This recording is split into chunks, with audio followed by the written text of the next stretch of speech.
Imagine a V8 so wild, so illegal, so dangerously ahead of its time.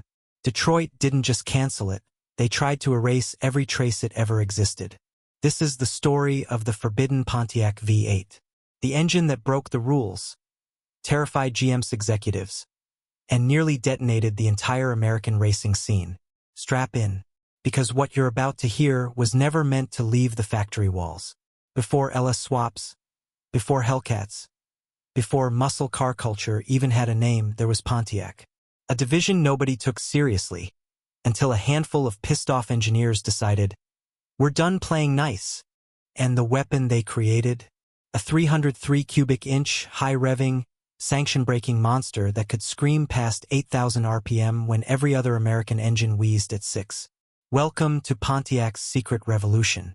To understand the birth of the 303, you need to understand the desperation, the politics, the back-alley warfare happening inside General Motors during the 1960s. This wasn't just an era of big engines and bigger egos. This was a battlefield. Wrapped in corporate suits, hidden memos, midnight testing sessions, and engineers who believed performance was religion. In the early 1960s, Pontiac wasn't the cool kid in GM. Chevrolet had the budget. Chevrolet had the marketing. Chevrolet had the corporate love. Pontiac was the division you bought when you couldn't afford a Cadillac but wanted something nicer than a Chevy. They were mid-tier, quiet, beige, forgotten, a brand floating in the middle, no identity, no power, no soul. And that's when a tall, sharp, rebellious engineer walked in like a storm front. John DeLorean. Not the time-traveling stainless steel DeLorean. Not the Hollywood cult icon. The real DeLorean, corporate renegade, engineering genius, corporate rule-breaker. DeLorean didn't just enter Pontiac. He invaded it. He tore down walls. He questioned everything. He challenged GM's sacred hierarchy. He brought swagger into a division known for being polite and predictable. He once said, horsepower isn't about engines. It's about attitude. Pontiac suddenly had a lot of attitude. But there was a problem. A big one. GM's infamous 1957 memo. No racing. Zero. None. Factory involvement banned. Ford was racing. Chrysler was racing. AMC was racing just to prove they existed. But GM, America's largest automaker, stayed locked behind a corporate wall of denial. No sponsorships. No official engines. No parts. No trackside support. Nothing. It was like telling a teenager not to touch the big red button. Pontiac pushed the button. Hard. Quietly. Secretly. Aggressively. By the early 1960s, Pontiac was everywhere. Drag strips, NASCAR ovals, street racing spots, car magazines, dealership rumors, underground performance shops. They were cheating the racing ban better than anyone in Detroit. Parts flowed unofficially. Cars appeared anonymously. Engines were lost in transport. Pontiac was playing a dangerous game but winning.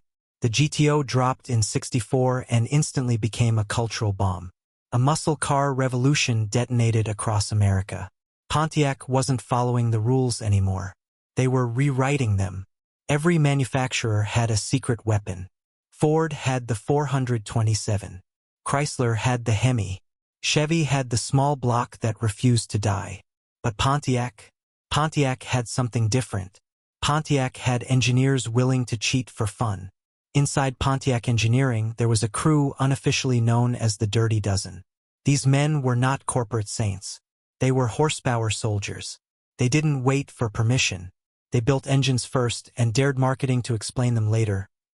Malcolm McKellar, Herb Adams, Tom Nell, Bill Collins. If you're a Pontiac fan, these names are your Avengers. These were the guys who tuned engines in the dark after the factory shut down. The guys who welded prototypes at 2 a.m. before security arrived. The guys who inhaled gasoline fumes and lived on vending machine coffee and secret test sessions. They didn't just want to beat Ford or Dodge. They wanted to beat Chevrolet. Inside GM. On the track. On the street. In every damn boardroom. Then came a racing series that changed everything. SCCA Trans AM. The rules were simple. 5.0 liters max. No big blocks. Engines must be production-based. And supposedly no corporate cheating. Sure. And I'm the king of Detroit. Ford built the Boss 302. Chevy built the Z/28 302. AMC had the 290. Even Mopar shrunk. Pontiac? Their smallest V8 was the 326. Too big. Too heavy. Too slow. Pontiac needed a small block killer. Something that didn't exist in their lineup. Something that shouldn't exist. Something illegal to even propose. So Pontiac did the most Pontiac thing ever. They built it anyway. Ford had the Boss 302. Chevy had the DZ 302. Pontiac decided to go smaller, but crazier. Introducing the 303 Ram Air V, a Frankenstein monster built for one purpose: destroy Trans Am. The displacement? 303 cubic inches, just under the 305 limit.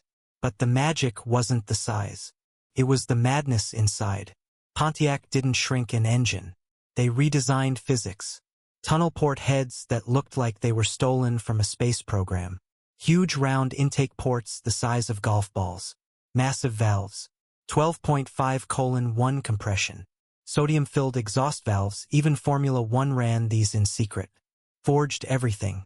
A dry deck block with no water passages in the head gasket. A valve train built for RPM the way a skyscraper is built for height. And the ability to scream past 8,000 revolutions per minute in 1969, when most American V8s cried for mercy at 5,800. With a single 4-barrel carb, the 303 pumped out 475 to 525 horsepower. Unofficially, some dynos saw 600 plus when nobody was looking. This wasn't a small block. This wasn't a big block. This wasn't normal. This was an alien. When the test engines fired up, they didn't sound American. They didn't burble like a muscle car. They howled. A razor-sharp mechanical scream, part NASCAR, part Formula One, part demon breaking out of a steel coffin. Engineers joked, "It revs like it's trying to escape the block." Chevy freaked out. Ford got nervous. SCCA raised eyebrows. Pontiac had gone fully rogue. Prototypes were built. Cars were tested. Blueprints were refined. Drivers were chosen. The 303 was ready for war. But GM wasn't. General Motors executives, especially Chevrolet-aligned leadership, saw the 303 as a threat. Pontiac wasn't supposed to embarrass Chevy. Pontiac wasn't supposed to outperform the sacred small block. Pontiac wasn't supposed to create a weapon that could destroy Ford and Chevy inside their own corporate sandbox. So GM killed it. Quietly. Cruelly. Without warning. A memo appeared. Cancel the 303 program. Immediately. No debate. No explanation. No funeral. Engines boxed. Cars scrapped. Budgets erased. Prototypes dismantled. Documents disappeared. And the engineers who built it were told to shut up and move on. Reasons were given: cost, corporate image, the racing ban, divisional unity, blah blah blah. But Pontiac insiders knew the truth. The 303 was too good, too fast, too advanced, too embarrassing for Chevrolet, too dangerous to the corporate hierarchy. GM didn't just ban the engine. They erased the engine. Or at least, they thought they did. Because Pontiac engineers, being Pontiac engineers, didn't follow orders very well. A few engines disappeared. A few heads went missing. A few intakes fell off a truck. A few blocks never got documented. Those engines ended up in private hands. Racers, collectors, mechanics with questionable morals and legendary skills. Outlaw Pontiac fanatics who didn't give a damn about GM politics. And once you heard a 303 scream at 8,500 revolutions per minute, you didn't care either. These lost 303 parts became automotive treasure. People hid them like contraband. Racers installed them in Trans Am cars, drag cars, street freaks, even boats. Yes, boats. Because apparently, some people needed their lake races to sound like angry gods. Imagine a universe where GM approved the 303. Firebirds dominate Trans Am. Mustangs struggle. Camaros panic. Pontiac becomes the performance king of America. The F-body evolves into something wilder. The GTO gets Ram Air V factory options. The brand survives past 2010. One engine could have changed everything. Today, fewer than 25 real 303 Ram Air V engines are known to exist. Some sit in collections never to be fired. Some sit on stands, coated in dust but still dangerous. Some roar to life once in a blue moon, scaring neighbors, cracking windows, and summoning gearheads like a siren call. Because the 303 isn't just noise. It's the sound of a universe that could have been. A scream from Detroit's forbidden past. A whisper GM never wanted you to hear. The 303 wasn't just an engine. It was rebellion, innovation, anger, hope, revenge. A division fighting for its identity inside a corporation that wanted it dead. Pontiac didn't lose to Ford. Pontiac didn't lose to Chevy. Pontiac lost to GM.